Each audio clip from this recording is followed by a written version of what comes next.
Kegundahan. Dr. Richard, saat ujian berat, gimana menyikapinya? Mohon maaf Pak Ustadz ya, saya jujur ya, tapi saya rasa semua, saya nggak tahu nih apakah saya doang atau semua ya, bahkan saya pernah menganggap apakah Allah itu ada. Boleh nggak kita manusia itu mengeluh seperti itu Pak Ustadz? Nggak boleh. Karena alasannya begini, kan keraguan, kebimbangan, kebodohan itu hilang dengan ilmu dong, ya kan? Kalau orang sudah punya ilmunya pasti akan hilang semua itu. Minimal makin mengecil, kebimbangan, kekecewaan, protesnya gitu-gitu ya. Jadi gini, yang pertama sekali kita harus pahami, pasti nikmat lebih besar daripada ujian, pasti. Dan setiap hari ada nikmat, ada ujian, setiap hari. Makanya kita ada lapar, ada kenyang, ada haus, ada hilang hausnya, ada ngantuk, ada hilang ngantuknya, gitu kan. Ada kita kebelet, ada yang kita sudah plong, gitu-gitu. Kita pasti juga pernah sakit, pernah sehat, begitu terus. Tapi umumnya pasti yang ujian lebih sedikit. Sekarang contoh, dokter misalnya 40 tahun ya, berapa?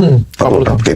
Dari 40 tahun ini, kalau kita hitung secara persentase, mana lebih banyak dok, sehat atau sakit? Setelah saya pikir-pikir, banyak sehatnya, banyak enaknya sebenarnya. Nah, itu. Jadi sebenarnya, ujian ini pasti lebih sedikit. Itu poin pertama dulu. Okay. Itu data, realita lapangan kita. Sepakat. Ya.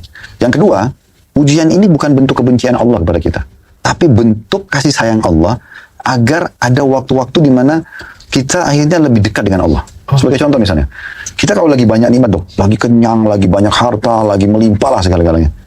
Bisa nggak kita tetesin air mata karena kita terharu kepada Allah? Sulit. Kita paling mengatakan ya alhamdulillah ya, terima kasih oke. Tapi kalau kita lagi ada ujian, air mata kita bisa netes, terkuras gitu ya. Dan kita betul-betul menghadirkan hati kita, yang itu tidak bisa kalau sedang ada nikmat. Ya Allah tolong sembuhin saya, ya Allah berikan saya jalan keluar. Asal kita kembali kepada Allah, nah itu nilai ibadah yang sangat tinggi. Nggak bisa kecuali dengan ujian. Orang kalau mau cum laude, dia nggak bisa duduk santai. Walaupun dia cerdas. Dia pasti akan meluangkan waktu, keseriusan, konsentrasinya, fokus, hafalan, dan seterusnya. Baru dia bisa cum laude. Walaupun dia cerdas. Cerdas sampai ugal-ugalan nggak bisa. Nah seperti itu orang kalau lagi diuji itu, dia sebenarnya sedang menikmatin. Kalau dia sedang menikmatin itu, saya pernah punya pengalaman begini dok. Satu waktu saya mau khutbah Jumat di daerah Otista. Di Kampung Melayu situ ada kampus statistik. Saya mau khutbah Jumat di kampus itu. Saya datang lebih cepat. Begitu saya datang waktu itu, subhanallah tahun-tahun pertama kami buka restoran. Ada ujian di situ. Tukang ya perusahaan yang saya tawarin untuk jasa mengerjakan itu nggak selesai sampai setahun. Setiap saya datang masih belum datang, belum ada pekerjaan. Tukangnya masih cuma 2 orang. Saya telepon, ya nanti Pak Ustadz saya akan kerjakan. Uang sudah kita serahkan, sudah masuk. Ini ujian datang. Tapi saya menganggap ini sebuah ujian. Tidak mungkin Allah tidak melihat saya, tidak mungkin Allah tidak mengetahui saya. Lalu satu waktu saya mau khutbah Jumat, saya masuk ke masjid, saya gunakan momentum itu kesempatan untuk berdoa lah. Subhanallah saya waktu itu, jadi ini mihrab tempat mihrab tempat sholat, di sini ada mimbar. Saya masuk ke belakang mimbar di dekat mihrab. Rupanya di antara mimbar ini sama dinding ada celah kecil, bisa kelihatan dari tempat orang sholat di belakang makmum. Saya lagi sholat di sini gitu, tertutup sama saya supaya orang nggak lihat. Saya sholat lalu saya sujud lama gitu. Saya sampai berdoa sama Allah, ya Allah mudahnya urusannya Allah gini. Dan saya sangat menikmati doa itu karena saya merasa saya nggak bisa ucapin ini mungkin kalau sedang ada nikmat. Saya betul-betul merasa Tuhan itu ada, Allah itu ada dan mendengarkan saya. Saya betul-betul berharap Allah kasih. Ini mahal sekali gitu. Udah selesai. Habis selesai segala macam, saya keluar dari tempat tadi saya sholat ke depannya mimbar, nunggu panggilan untuk khutbah nanti. Ada satu bapak, rambutnya sudah putih semua, datang kepada saya. Ustaz, apa kabar? Alhamdulillah baik. Dia memang biasa dengar di masjid itu. Kebetulan juga saya punya jadwal rutin sepekan sekali isi pengajian.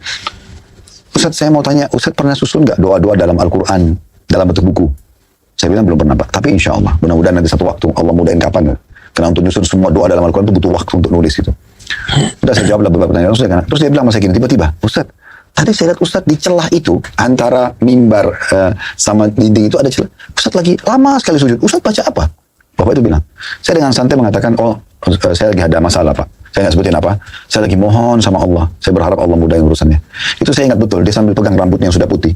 Dia mengatakan, Ustaz, saya sampai rambut saya putih seperti ini, saya belum pernah merasakan kenikmatan sujud seperti itu. Saya pengen sekali.